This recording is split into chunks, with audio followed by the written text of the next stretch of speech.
Parlez-vous français? Hey, welcome back to Grace Junction. This is Royce and April.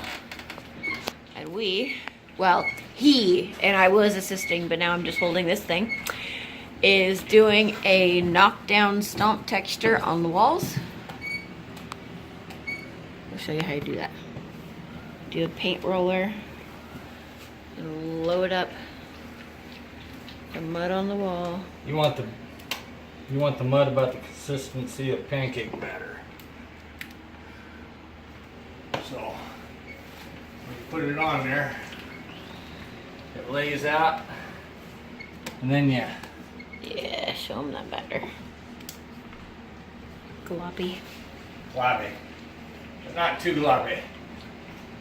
And you want it to be like even.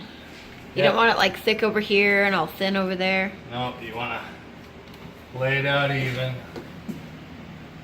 Try to back up a little bit.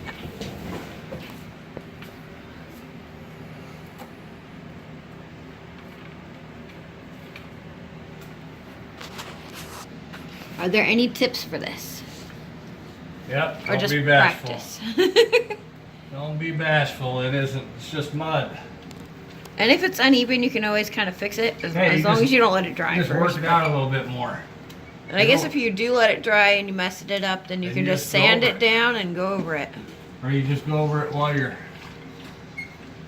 working here. You just throw a little bit of more mud over it, it'll rehydrate it. You'll be okay. That's right, there's no mistakes, just happy little accidents, right? Just happy little accidents, as Bob would say.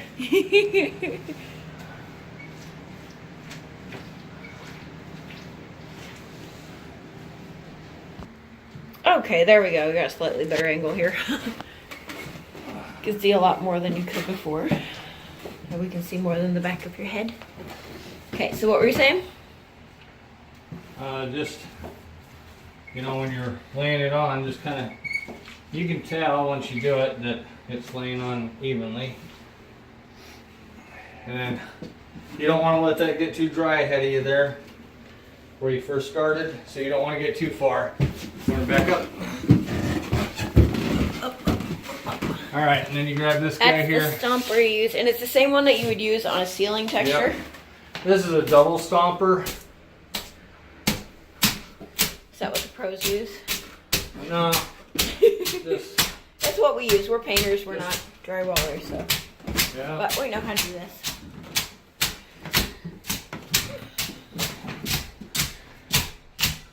And you kind of just turn it a little bit while you go, right? You see, we Kind of already this did it way, right that here. way, this way, that way, We're that just way, gonna this way. overlap it just a little bit. That way when we come back.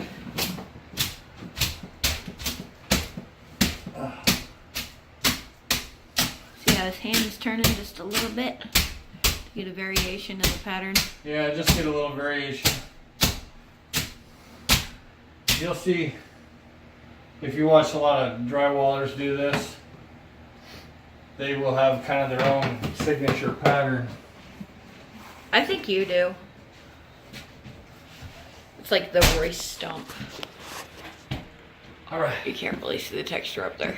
you want to grab the blade behind you there? This big old beastie thing here. Thank you. Let's see that thing. Big clear plastic thing. All right. Like a fan.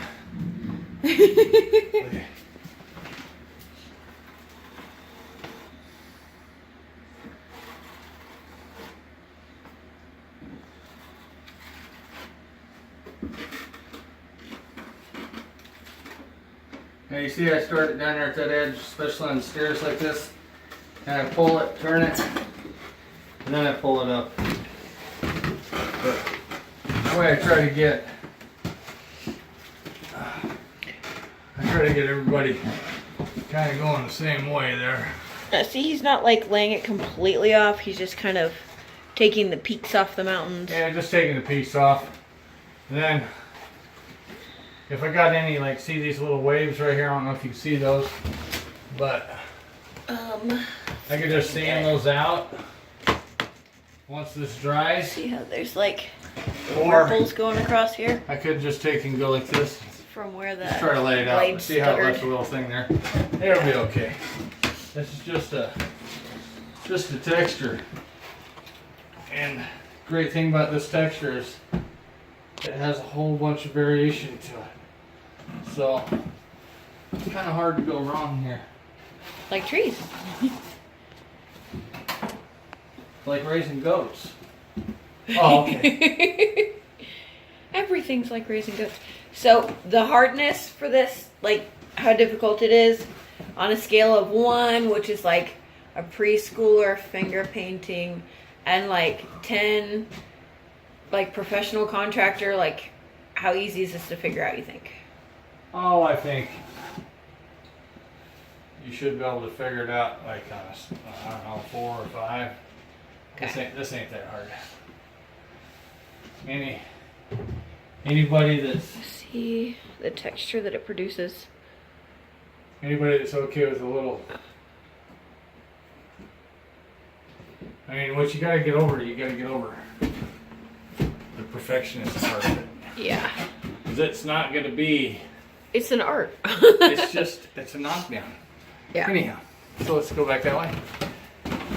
Can you move the pump and the. Thanks. Oh yeah. We got this little. Hang on a second. All right. See, we got it loaded up. Just about ready to drip. And you just lay it off on there. Now we're replacing all the outlets here, so this is what you do to that. You just roll those right over it. If you weren't replacing it, then you can just put like a fat piece of masking Yep, tape just over put a that. fat piece of masking tape, peel it off, and it's clean. And you don't like have to worry about this stuff really. It's just mud. Yeah, and it would wipe right off anyway. Yep, little water. I mean, it washes off you. Yeah. How many times you be out there in the garden playing in the mud? Right? I get gross in the garden. It's fun. Oh, you do. I come in looking like a 3-year-old that just made mud pies because I like to be barefoot in there. And I don't know. I get just ridiculous. I'll be out there digging my toes in like I'm putting in roots. Dinner ready yet? So we're doing pretty much all of our walls like that in that texture. I really like how it turns out. Now, if you were to just let it stay on there and not do the dragging thing, and you just hit it with like sandpaper, then you get something more like this feathery, flowery looking, which I really, really like, but sanding it is so much more labor intensive than to just lay it off with the thing. He's getting his workout today, up and down, up and down, up and down, up and down. Yeah, let's give you a workout. Best not to start with a stairwell, right? Excuse me.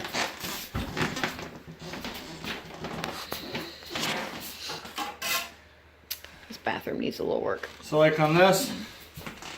Because it's a small area. Yeah. Small area. We're just looking. Now just take a sight down your blade. And this one, it got a little bow to it this way. So that's the side that I want to use. If I went on this side, these two corners would drag and it'd leave a line. Which it still might leave a little line, but I'm not too bad with this. And you're just barely touching it. Yeah, just getting it to knock down. Mm-hmm. Now, in case anybody wants to know, why are they texturing all their walls when they don't have to? We have a 100-year-old house with plaster all downstairs and down the stairwells, and it's, well, quite frankly, pretty ugly. So texture is a really good way to hide it. And then our addition up here is drywall, but we just wanted it all to match and look uniform. Yeah. Just to keep it uniform.